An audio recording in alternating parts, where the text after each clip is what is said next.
নমস্কার। মুক্ত কণ্ঠের পক্ষ থেকে আপনার কথা নিয়ে আমি আশিস বসু। দেখুন, তৃণমূল তো অনেক নাটক করছে। তৃণমূল ভাগ হয়ে গেছে, ভালো তৃণমূল, খারাপ তৃণমূল, অনেক কিছুই আলোচনা হচ্ছে, অনেক রকম অনেক সংবাদ হচ্ছে, অনেক কিছুই সম্ভাবনা দেখা দিচ্ছে, আবার মুছেও যাচ্ছে। এই যে যারা নব তৃণমূল আর কি, এই যে ঋতব্রত, একে তো আগে নাম শুনিনি আমি। এখন তো শুনছি এর নামে একটা রেপ কেসও আছে, যেটা পেন্ডিং এখনো। এ হঠাৎ সম্মুখে এসে গেল, সবার মাঝখানে হঠাৎ বিরোধী দল নেতা হয়ে গেল। আবার কিন্তু কারা একে সমর্থন করেছে সেই লিস্ট কিন্তু এখনো প্রকাশ করেনি। কি মজার ব্যাপার বলুন, সবকিছু গোপনে, চুপি চুপি। কিন্তু যতই চুপি চুপি করো, কর্মফল প্রত্যেকের ভোগ করতে হবে। যারা যারা তৃণমূলে থাকাকালীন চুরি চামারি জোচ্চুরি ফেরেববাজি করেছো, প্রত্যেকের তার কর্মফল ভোগ করতে হবে। যেমন ভোগ করছে যারা ধরা পড়ছে। দেখুন, এই তৃণমূল দলটা কারা? ত্রিপল চোর, চাল চোর, গম চোর, ডাল চোর, কয়লা চোর, ইট চোর, বালি চোর, সর্বকিছু চোর। এই ধরাতলে যত রকমের দ্রব্য আছে, যেটাকে স্থানান্তরিত করা যায়, মানে যেটাকে আমাদের সংবিধান অনুযায়ী মুভেবল প্রপার্টি, মানে যে জিনিস, যে দ্রব্য বা বস্তুকে এক স্থান থেকে আরেক স্থানে নেওয়া যায়, সেইটাই তৃণমূল চুরি করেছে। গত 15 বছরে এরা চুরি করতে কিচ্ছু বাদ দেয়নি। আপনি যে কোনো একটা জিনিস বলুন, যে কোনো একটা দ্রব্যের নাম বলুন, দেখুন সেটা চুরি করেছে।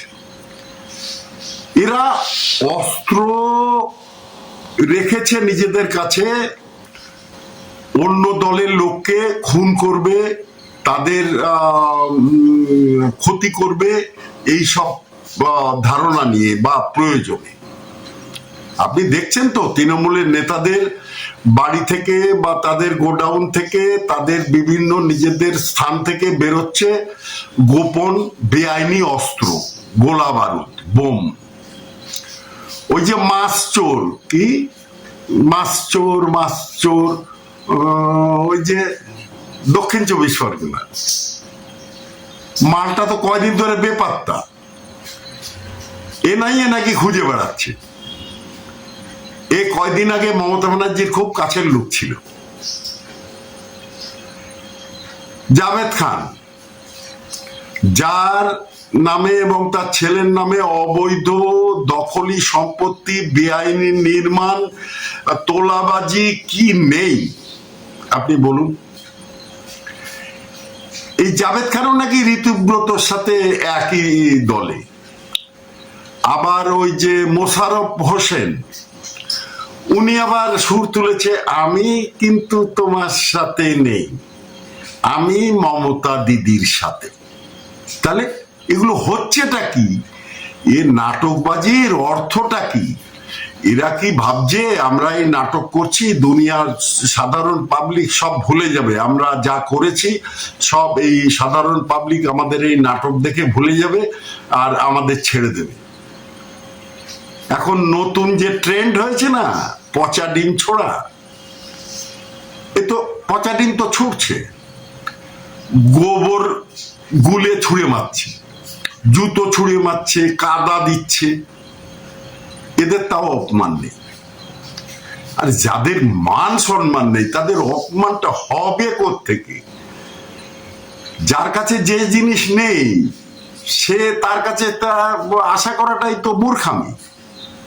দেখুন না, ওই আজকে আমার এক পরিচিত ফোন করেছিল, সে বলল, আরে আশিস, এই দমদমে যে আমাদের যে কাউন্সিলর, মানে ওর এলাকায় যে কাউন্সিলর, তাকে নাকি এই কয়দিন ধরে রিমান্ডে নিয়েছে, তাকে নাকি ওই রাস্তায় ঘোরাচ্ছে হ্যান্ডকাপ লাগিয়ে, আর বলছে এই দেখ চোর।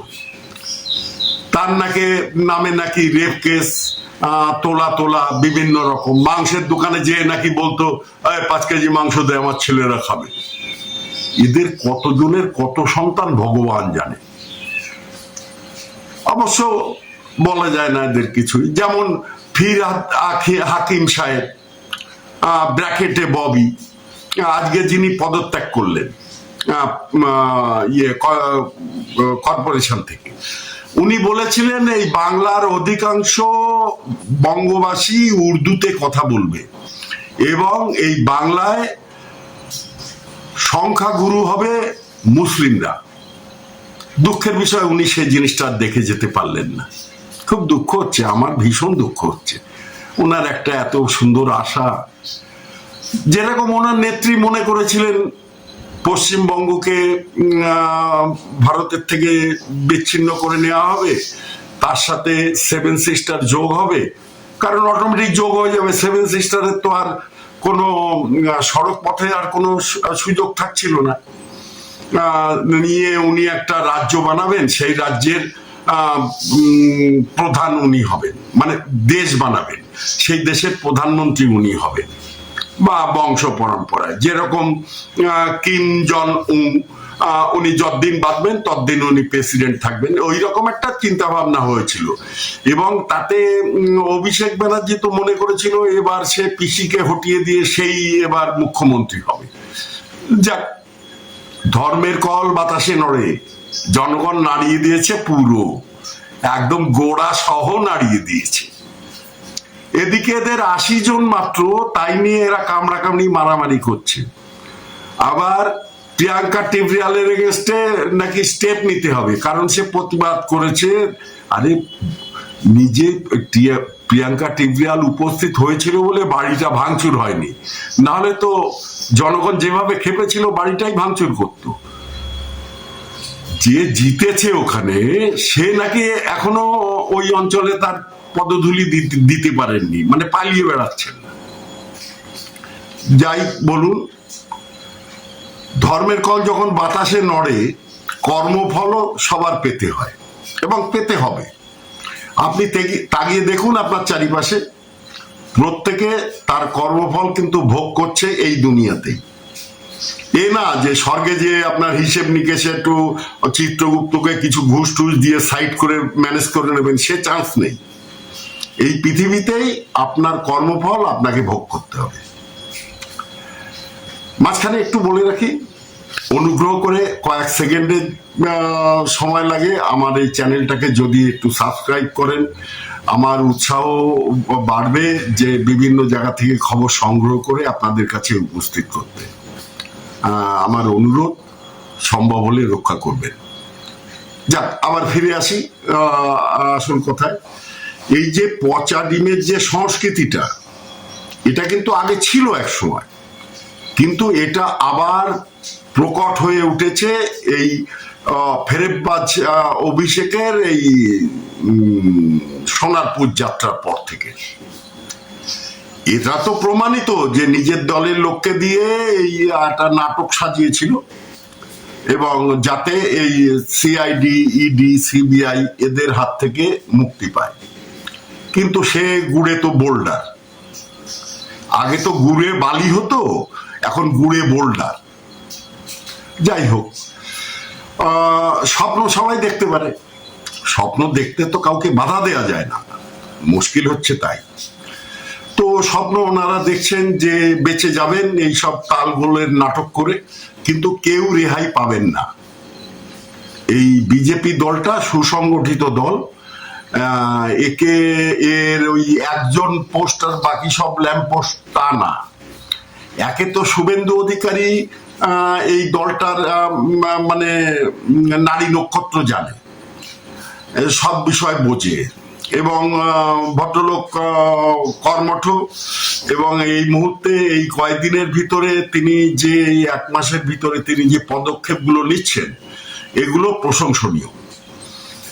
পশ্চিমবঙ্গে সেই বামফ্রন্টের আমল থেকে এই 50 বছরে, মানে 35 আর 15, এই 50 বছরে পশ্চিমবঙ্গে শিল্প শেষ, কিন্তু এইবার একটা আশার আলো দেখা যাচ্ছে।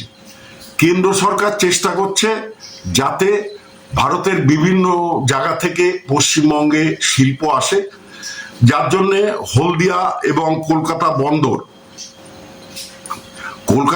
তো বিশ্বের একটা শ্রেষ্ঠ বন্দরগুলোর একটা, সেটাকে আরো উন্নত করা হচ্ছে, তার জন্য প্রচুর টাকা স্যাংশন হচ্ছে, এবং তার সাথে হলদিয়া বন্দরকেও উন্নত করার কথা আলোচনা হচ্ছে, যাতে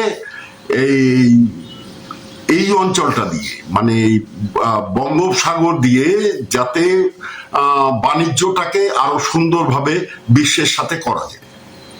এটা একটা বিরাট পদক্ষেপ, যেটা এর আগের সরকারগুলো কেউ করেনি, তারা চেষ্টা করেনি, তারা ফেলে রেখেছিল। আপনার মনে আছে এই খিদিরপুর ডক অঞ্চলে এটা ওনাকে হত্যা করা হয়েছিল, কে মূল ছিল?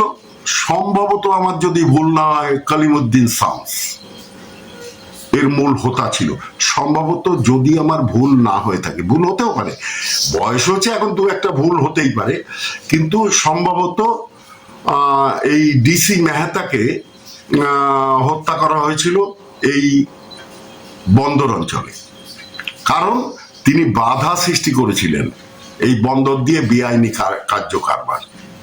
কিন্তু এবার আর সম্ভব হবে না ওই ধরনের বেআইনি কার্যকলাপ করার। ফিরহাদ হাকিম, উনি আজকে রিজাইন দিলেন ঠিকই, কিন্তু ওনার স্বপ্ন পূরণ হলো না, আর এবার ওনার হাত থেকে ওই পোর্ট অঞ্চলও হাতছাড়া হয়ে যাবে। হবেই, আজ হোক কাল হোক হবে, কারণ হতে হবে, যেটা বাস্তব সেটাকে মানতে হবে প্রত্যেকের।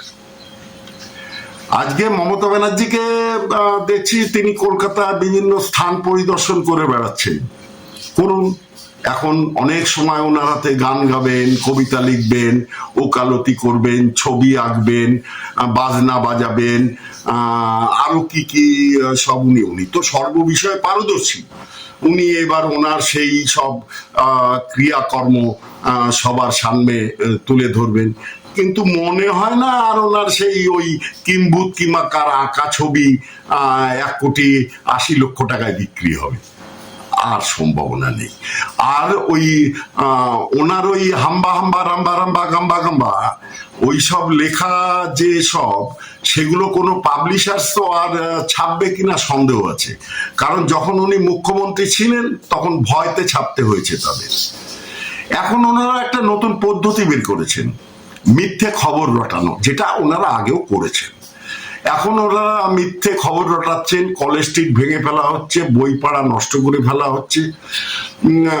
শিক্ষার যে কি হাল সে তো বুঝতেই পাচ্ছেন, সুরেন্দ্রনাথ কলেজে কি কি পাওয়া গেছে সেগুলো তো আপনারা জানেন।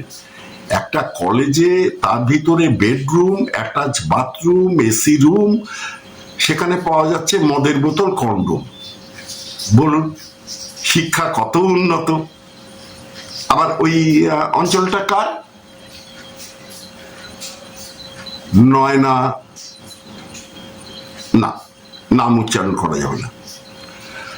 যাই হোক, যা হচ্ছে ভালো হচ্ছে। এই পশ্চিমবঙ্গ ধ্বংস হয়ে যেত যদি এইবার বিজেপি সরকারকে এই বাংলার মানুষ না আনতো। এর জন্য বাংলার মানুষের কাছে নতমস্তকে প্রণাম। আজকে এই বাংলার সাধারণ মানুষকে বাঁচিয়ে দিয়েছে এই বাংলার ভোটার, তারা ভোট দিয়ে। আপনারা দেখেছেন তো দক্ষিণ 24 পরগনার হাল, কিভাবে এরা রিগিং করে জিততো। ওখানের প্রতিটি মানুষ বলছে আমরা গত 15 বছরে ভোট দিতে পারিনি। আপনার ভোটাধিকার যদি ছিনিয়ে নেয় আপনার কেমন কষ্ট হবে? অবশ্যই হবে। তো এই 15 বছর এই কষ্ট ভোগ করেছে ওখানকার মানুষ। এবার যেন তারা স্বাধীন হয়েছে, তাই তারা ভোট দিতে পেরেছে, খুলে দুহাত ভরে ভোট দিয়েছে ভারতীয় জনতা পার্টিকে। যেভাবে পরিকল্পনা চলছে আগামী দিনগুলোয় পশ্চিমবঙ্গে আবার শিল্প ফিরে আসবে। একটা দুটো করে শিল্প আসছে, তারা কথা দিচ্ছে। এখন যারা কথা দিচ্ছে তারা নিশ্চয়ই চেষ্টা করবে এখানে ফিরে আসার। আর পশ্চিমবঙ্গে শিল্প যদি ফিরে আসে, সবার তো আর সরকারি চাকরি হয় না।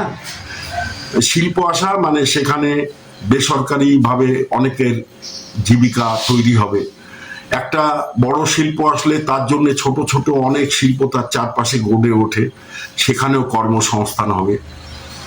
এরা উস্কাচ্ছে কই সবার চাকরি, কই কই সবার এই কই সেই কই, সবাইকে অন্নপূর্ণার ভান্ডার দেয়া হচ্ছে না কেন?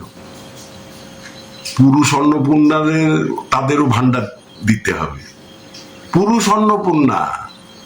এখন যে লোকে যে কথাগুলো বলছে সেগুলো তার বলা যাচ্ছে না, সেই উচ্চারণ করলে তো আমার এটা চ্যানেলটাই ব্যান করে দেবে। মানুষ যেগুলো বলছে আর কি। তো এরা নাকি পুরুষ অন্নপূর্ণা, তো এদেরও টাকা দিতে হবে। এই টাকা সরকার কোথা থেকে দেয়? নিজে বানিয়ে নিয়ে আসে না। এগুলো আপনার আমার ট্যাক্সের টাকা। আমরা বাজার থেকে যেসব দ্রব্য কিনছি তার উপর যে ট্যাক্স দিচ্ছি, সেই ট্যাক্সের টাকা সরকার যে অংশ পাচ্ছে সেই অংশ থেকে এগুলো দিচ্ছে। ধন্যবাদ শুভেন্দু অধিকারীকে, আমাদের নতুন মুখ্যমন্ত্রী। ওনাকে স্বাগত, ওনাকে অভিনন্দন যে উনি যে পদক্ষেপগুলো নিচ্ছেন সেগুলো বাংলার জনগণের উন্নতির জন্য, বাংলার জনগণের প্রয়োজনে। যাই হোক, অনেক কথা বললাম, আরো অনেক কথা বাকি রয়ে গেল, পরে না হয় বলা যাবে। কিছু কথা না হয় থাক, তাই না? যাক, ভারত মাতা কি জয়, জয় শ্রীরাম।